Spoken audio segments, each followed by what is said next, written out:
Hi friends, my name is Gail and I'm speech language pathologist at Pediatric Interactions. This week we are focusing on characters of character, which talks about different animals, different characters that help teach our young ones how to build good character. So today we are going to start with Behavior Bear. So here's a picture of Behavior Bear. And what Behavior Bear talks about is all of the appropriate behaviors that we expect out of our little ones. So one of the few important ones is how to be a good listener. So one thing that Behavior Bear teaches our kids is that we have to be looking at our speaker. So that way they know that we're listening. Another item that Behavior Bear teaches is our hands. We keep our hands to ourselves. What about our feet? Our feet have to be quiet and on the ground. Behavior Bear says lips are supposed to be closed for good listening.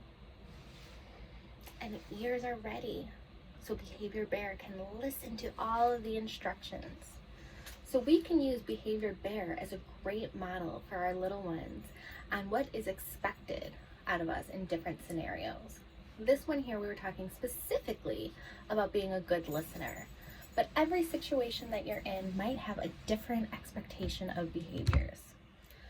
So one of the important things that Behavior Bear talks about is making sure that your child knows the expectation.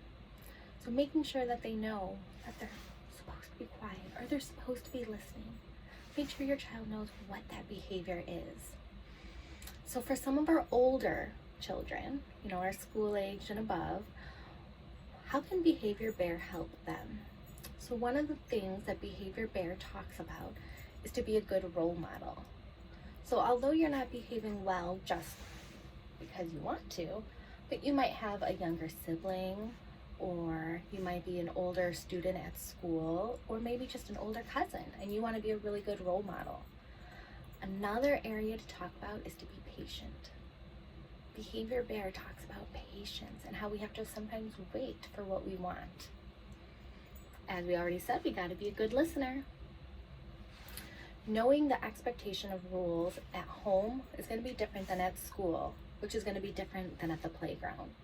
So making sure that not only our little ones, but our older kids knows what that expectation is and what the behaviors are expected in that environment.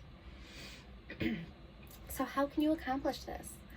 If you go to the website charactersofcharacter.org, there's a few different worksheets that you can fill in. You can do some coloring pages, and all the while talking to your kids about what those behaviors are. One thing you can do with your child while they're coloring or not is you can make a list of different expectations or different behaviors.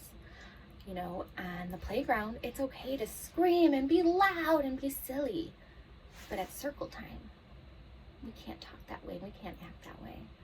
So make a chart, make a list, talk about those different environments and those different behaviors that are expected.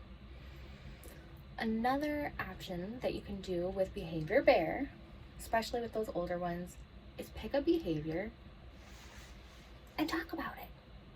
Why is it appropriate? When is it appropriate? When should you not do that behavior? So we like to think about behaviors as something that's always a negative, which is not true. Behavior Bear talks about the appropriate behaviors in each of those environments.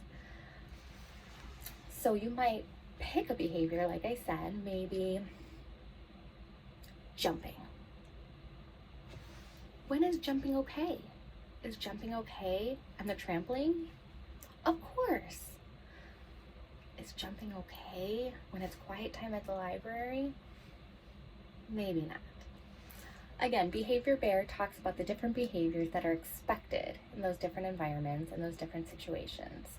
By using Behavior Bear, you can teach your little ones the right way to act in those different situations based on what you're hoping and what your expectations are. For any further information, you can go to charactercharacters.org, or you can look us up at pediatricinteractions.com. I hope you have a great day. Stay healthy.